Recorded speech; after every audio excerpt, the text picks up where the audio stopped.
오늘 우리에게 주시는 하나님의 말씀은 마가복음 8장 31절부터 34절까지 말씀입니다.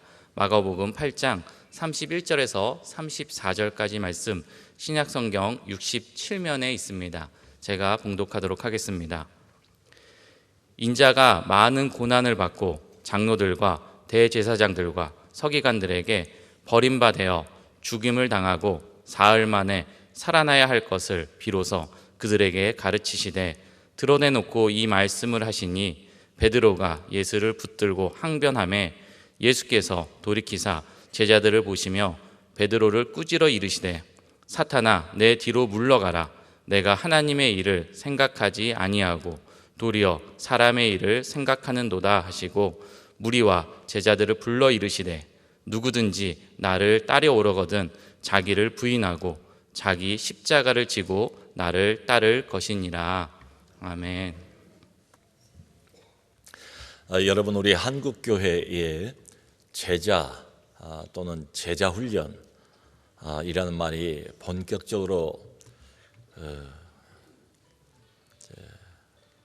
들려지기 시작한 때가 80년대 중반 정도 됩니다.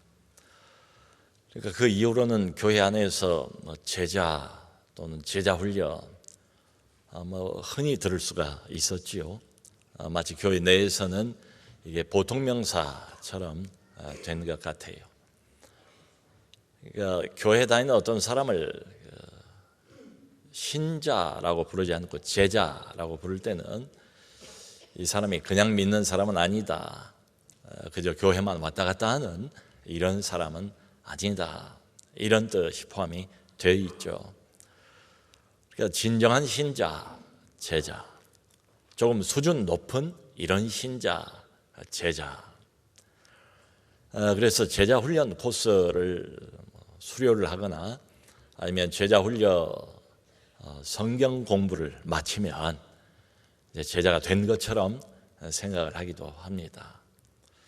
이제 코스를 마쳤으니까 제자에 대한 무슨 자격 조건을 얻은 것처럼 그렇게 생각을 하기도 합니다. 그런데 이 제자 훈련에는 한 가지 사각지대가 있습니다. 하나의 허점이라고 할까요? 놓치기 쉬운 맹점이 있어요. 그럼 뭔가 하면은 자기 부인에 대한 구체적인 훈련, 이게 없어요. 또 있다고 해도 부족해요. 이론적으로는 자기 부인을 다 배웁니다. 근데 이론이나 교리에 그치는 경우가 대부분인 것 같아요. 그러니까 제자 훈련의 가장 중요한 클라이막스라고 할 수 있는 이 자기 부인을 실천하는 지점까지 이끌어주지 못하고, 그리고 이것을 몸에 붙이는 여기까지는 끌고 가지를 못합니다. 그런데 오늘 성경 본문을 보면 결국 이 제자 훈련의 원조는 예수님 아니겠어요? 예수님의 제자 훈련의 핵심이 뭔가 보면 이 34절에 아주 잘 드러나 있습니다. 누구든지 나를 따라오려거든 자기를 부인하고 자기 십자가를 지고 나를 따를 것이니라. 아주 단도직입적으로 말씀을 하세요. 자기를 부인한다는 말이 뭘 뜻하는 것일까요? 언뜻 생각을 해보면 원래 자기 자신의 죄된 생각 이거하고 단절한다. 원래 자기 자신의 죄된 성품 이걸 끊는다. 원래 자기 자신이 가지고 있던 죄된 습관 이거하고 단절한다. 이런 의미가 있죠. 또 너나 나나 할 것 없이 다 이기적으로 살지 않습니까? 그런데 자기를 부인한다, 이 말은 이기적인 욕심을 버린다. 소위 세속적인 안전, 안락함 그걸 포기한다, 이런 의미도 들어있지요. 그러니까 지금까지는 나 중심으로, 자아 중심으로 살아왔는데 자기를 부인한다. 앞으로는 내 마음의 중심에 예수 그리스도를 왕으로 모시고 살아간다. 이런 말이죠. 그러니까 지금까지 내가 살아왔던 삶의 방식하고는 완전히 뒤바뀌어진 이런 삶, 그게 자기 부인입니다. 또 바로 이어서 예수님께서 자기 십자가를 지고 나를 따라 와야 된다 말씀하셨는데, 여기 자기 십자가는 무엇을 의미하는 것일까요? 우리는 흔히 이 자기 십자가를 이렇게 오해를 합니다. 우리가 인생에서 안고 있는 어떤 큰 부담, 고난, 인생의 무거운 짐, 생활고 이런 걸 자기 십자가로 생각하는 경우도 있어요.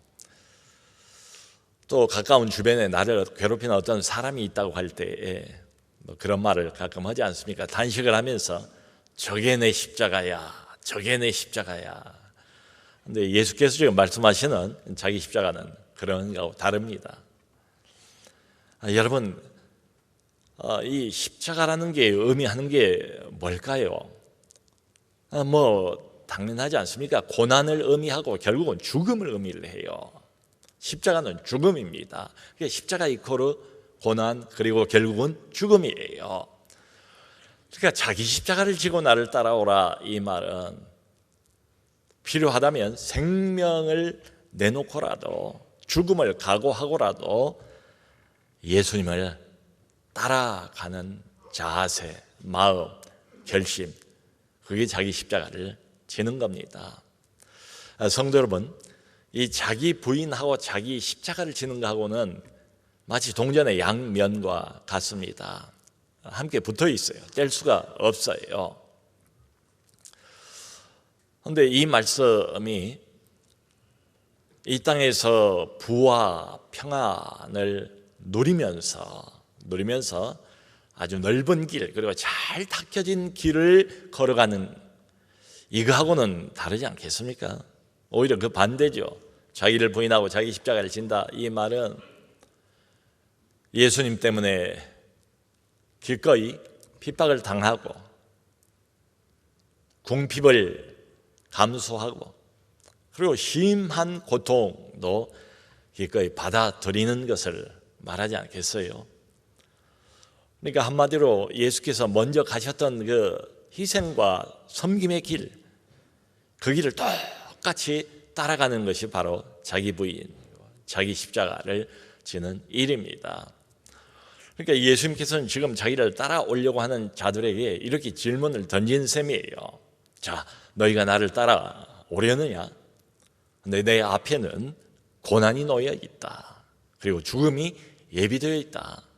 그러면 너희들은, 나를 따라오기를 원하는 너희들은 나와 함께 이 고난을 받을 수 있느냐? 나와 함께 기꺼이 죽음을 당할 수 있느냐라고 물어보세요. 자, 그러니까 이렇게 본다면 그냥 제자가 되는 것은 아니다. 예수님을 따르기를 원하는 사람들은 반드시, 이건 반드시입니다. 예외가 없습니다. 반드시 자기 부인, 자기 십자가를 지는 일, 이게 있어야 된다는 거지요. 성도 여러분, 우리 신앙이라는 걸 크게 보면 하나는 믿음이고 또 하나는 행위 아니겠습니까? 믿음과 행위와 믿음, 이 두 가지가 적절하게 균형을 가지고 있어야, 그래야 정작 믿는 자답지요. 근데 종종 균형이 깨집니다. 그 믿지 않는 교회 바깥의 불신자들이 가끔 가다가 믿는 사람들 향해서 볼멘 소리를 하지 않습니까? 믿는 사람들이 알고 보면 더 이기적이다. 믿는 사람이 더 심하다. 더 세상적이다. 더 이기적이다. 참 부끄러운 말이지만 이런 말을 들어도 할 말이 없어요. 또 이게 현실이기도 해요. 자, 이렇게 생각을 해보면 우리가 제자라는 이름, 단어, 참 아름다운 단어 아닙니까? 사람의 제자도 아니고 예수님의 제자니까.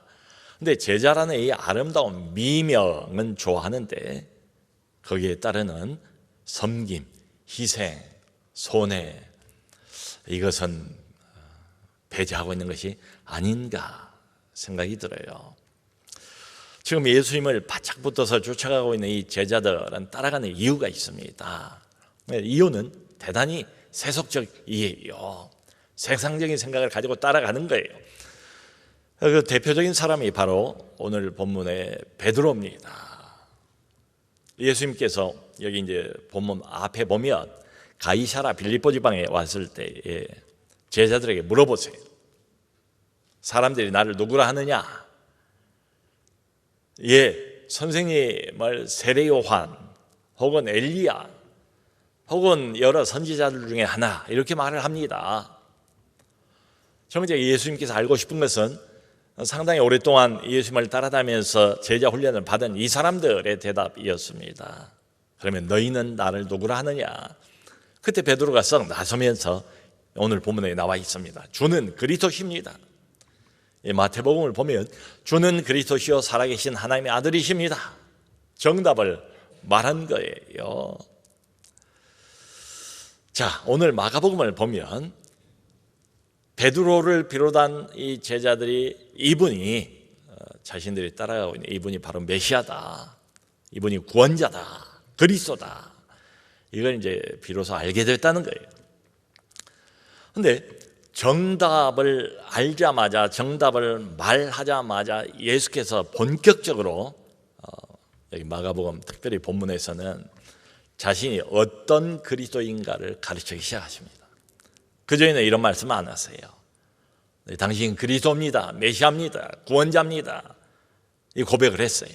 그때부터 예수님께서 자기가 어떤 그리스도인가 어떤 종류의 구원자인가를 말씀을 하시는데 첫 마디가 이런 겁니다. 고난을 받는 그리스도. 여러 장로들과 대제사장들과 바리새인들에게 종교 지도자들에게 버림을 받고 결국 십자가에 못 박혀 죽임을 당하는 그리스도. 그렇게 이야기를 하세요. 듣고 충격을 받았죠, 제자들이. 지금 베드로를 비롯한 이 제자들은 예수님이 영광을 받으시는 그리스도로 알고 있어요. 높임을 받으시는 그리스도를 기대하고 있습니다. 근데 이게 청천벽력같이 웬 말입니까? 고난을 받다니요. 잡혀서 십자가에 못 박혀 죽다니요. 받아들일 수가 없습니다. 그래서 이 말을 듣고 베드로가 썩 나서서 예수님을 붙들고 강하게 항변을 하는 장면이 오늘 본문에 나와 있습니다. 주님, 그리 마옵소서. 내가 그렇게 당하도록 내버려 두지 않겠습니다. 주님, 이러시면 안 됩니다. 이건 옳은 일이 아닙니다. 이건 바른 생각이 아닙니다. 잘못 생각하고 계시는 겁니다. 이 뉘앙스를 보면, 단어 뉘앙스를 보면 예수님을 감히 스승을 제자인 베드로가 강하게 책망을 하면서 아주 강하게 어필을 하는 그런 장면입니다.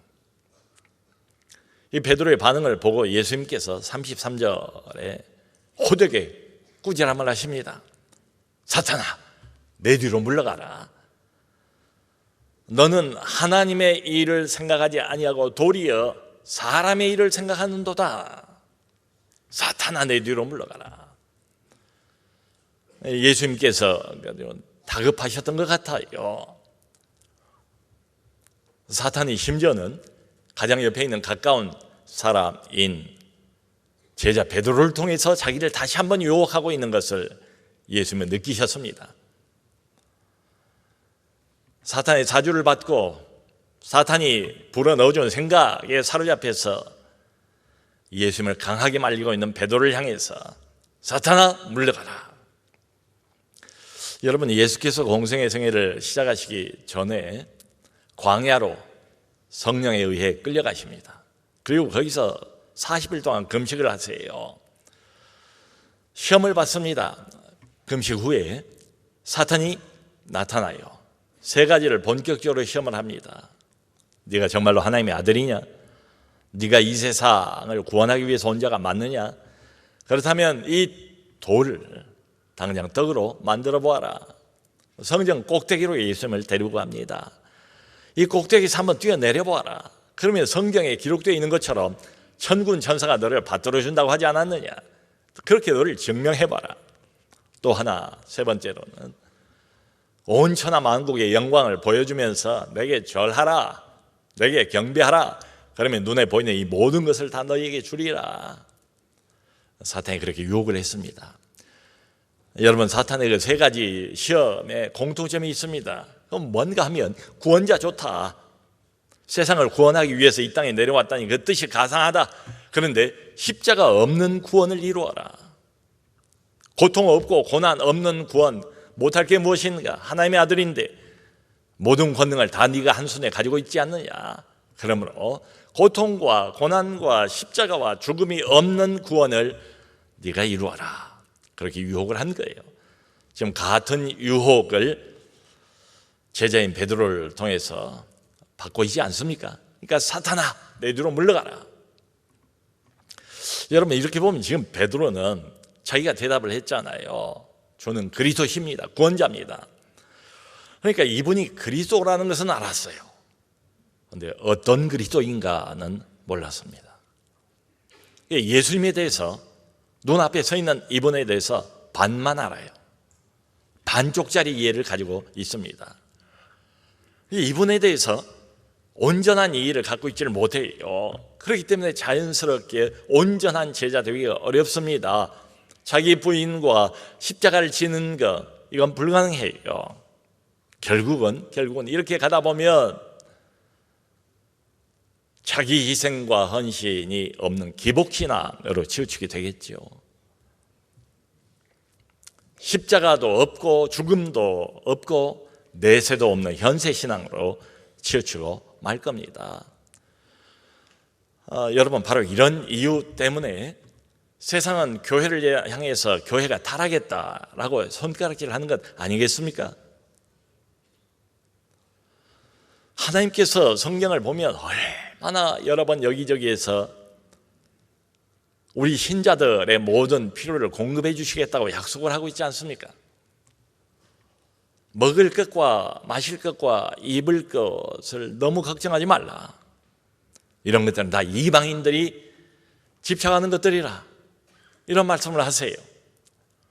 하나님께서 우리 현실적인 필요를 이미 알고 계시대요. 이런 걸 채워주시겠대요. 근데 그 말씀을 하시는 와중에도 무엇이라고 말씀하시는가 하면, 그러나 너희는 먼저 그의 나라와 의를 구하라.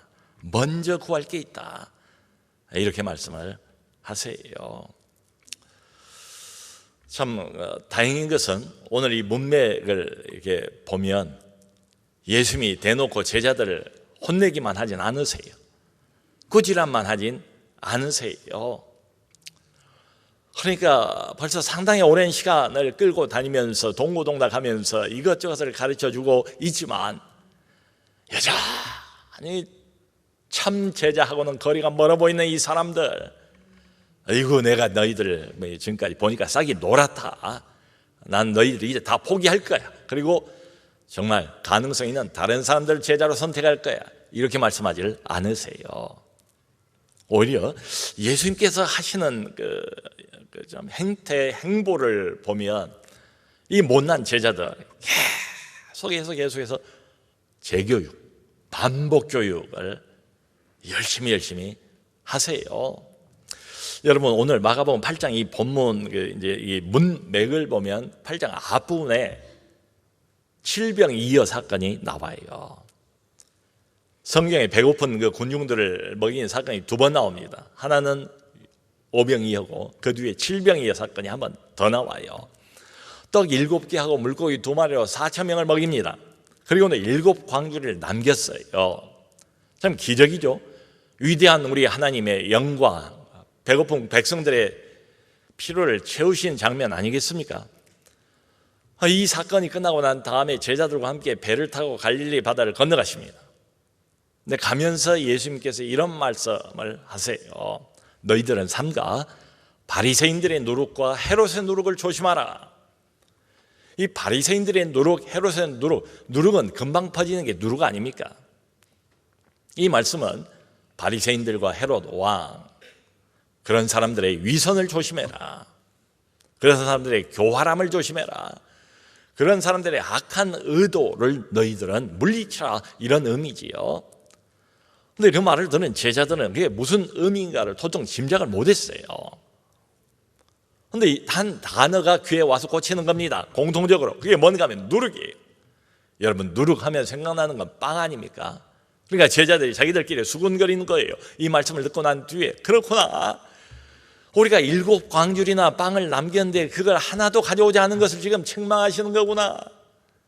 자기들끼리 수군수군 하는 것을 예수님께서 보시고 참 한심스러운 제자들 아니겠습니까? 그렇게 예수님께서 물어보세요. 반문을 하세요.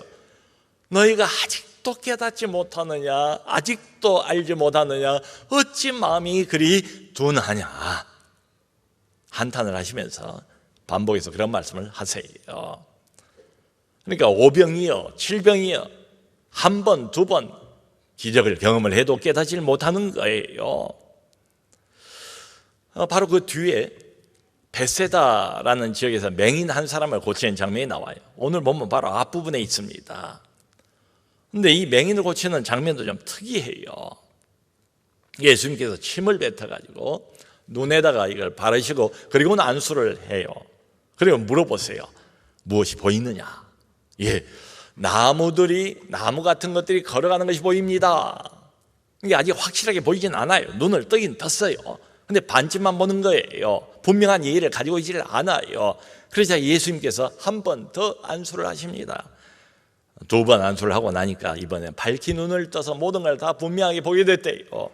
중요한 건 뭔가 하면 한 번 안수 가지고 밝히 분명하게 이해를 하게 되지 않았다, 이거지요. 성도 여러분, 예수님께서 능력이 없어서 이렇게 2번, 3번, 4번 이러는 것일까요? 그런 게 아니지요. 뭔가 중요한 영적 교훈을 던져주기 위해서 이 사건이 여기 기록되어 있는 것 아니겠습니까? 그 영적인 교훈의 핵심은 뭡니까? 이 미련한 사람들, 영적으로 둔감할 대로 둔감해진 사람들은 한 번 가르침을 받아가지고 완벽하게 하는 게 아니다. 2번 가르침 받는다고 해서 완벽하게 하는 것도 아니다. 5병이어 그 기적을 한 번 체험했다고, 7병이어 그 기적을 한 번 체험했다고 금방 모든 것을 다 이분에 대해서 분명하게 하는 게 결코 아니다. 그러니까 뭐가 필요합니까? 재교육이 필요하죠. 반복해서 무한한 인내를 가지고 예수님께서 이 한심한 제자들을 제자로 만들어 가시는 장면이에요. 성도 여러분, 예수님을 따르는 제자 얼마나 참 말은 좋습니까? 우리 모두 다 원하는 것 아닙니까? 근데 그냥 되지는 않습니다. 예수님 따른 일, 제자도에 받아야 할 훈련 중에서 가장 어려운 게 자기를 부인하는 일, 자기 십자가를 기꺼이 지는 이 일, 이건 그야말로 평생을 반복해서 재교육을 받아도 될까 말까 그런 것 같아요. 왜냐하면 세상 사람들 다 그렇지 않습니까? 본능적으로 우리도 마찬가지죠. 편한 길을 원합니다. 넓은 길을 원합니다. 하나님 믿는다고 사서 고생하기를 원하는 사람이 어디 있겠어요? 솔직하게 안 그렇습니까? 그럼에도 불구하고 예수님의 진정한 제자로 예수님을 제대로 따르기를 원한다면 자기 부인과 자기 십자가를 지는 일, 이건 선택사항이 아닙니다. 이건 필수적입니다. 그 정연희 작가의 내 잔이 넘치나이다라는 실화에 근거한 소설이 있어요. 꼭 한번 보시기를 바랍니다.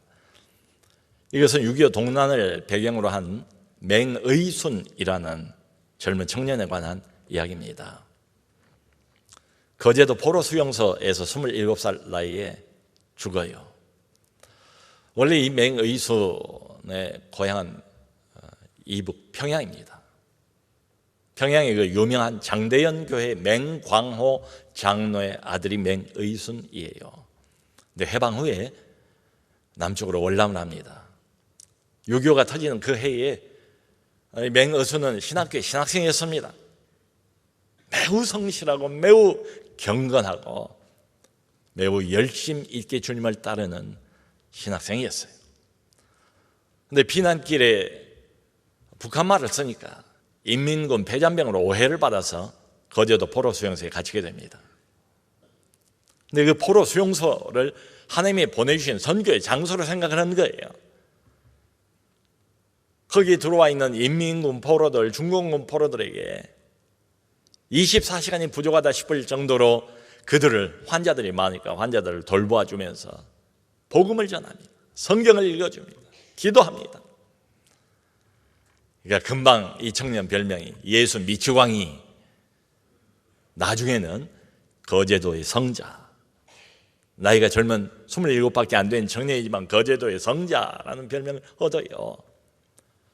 불철주야 자기 몸을 돌보질 않고 과로에 과로를 거듭하면서 많은 환자들을 돌본 일을 계속해 갑니다. 머리에 그 뇌암이 있고 그게 점점 커져간다는 것도 몰랐어요. 그러나 어느 날 새벽에 중공군의 한 사람의 발을 씻어주다가 그 자리에 넘어져서 마지막 숨을 거둡니다. 그리고 그가 마지막으로 내뱉은 말이 내 잔이 넘치나이다 였어요. 이 맹은순 청년이 언젠가 자기 친구에게 편지를 보냈습니다. 성 프란시스의 기도문을 인용하면서 이런 편지를 썼어요. 주여, 지옥이 존재한다는 것을 알면서 어찌 천국을 즐기겠습니까?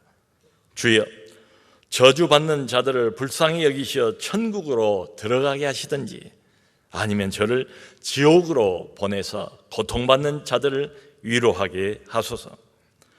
그리고 만일 그들의 고통을 덜어줄 수 없다면 차라리 지옥에 살며 그들과 함께 고통을 나누겠습니다. 나로 하여금 이곳에 있도록 허락해 주신 하나님께 감사할 뿐입니다. 그러면서 친구여, 내가 여기서 이 포로들과 함께 있는 것은 결코 자기 희생도 아니고 그 무엇도 아닐세. 여기 하나님의 형제들과 함께 거하는 것이 얼마나 감사한 일인가. 참 특별한 청년이죠. 아주 예배적인 신앙을 가지고 있는 사람이 맞지요. 그럼에도 불구하고 자기를 부인하고 자기 십자가를 기꺼이 짊어지고 생명을 걸고 필요하면 주님의 뒤를 따르는 것이 결코 불가능한 것이 아니다. 우리 옆에 이렇게 이 면에서 모범을 보여주는 사람들이 있다는 게 얼마나 감사합니까? 이게 얼마나 격려가 됩니까? 이게 얼마나 도전이 됩니까?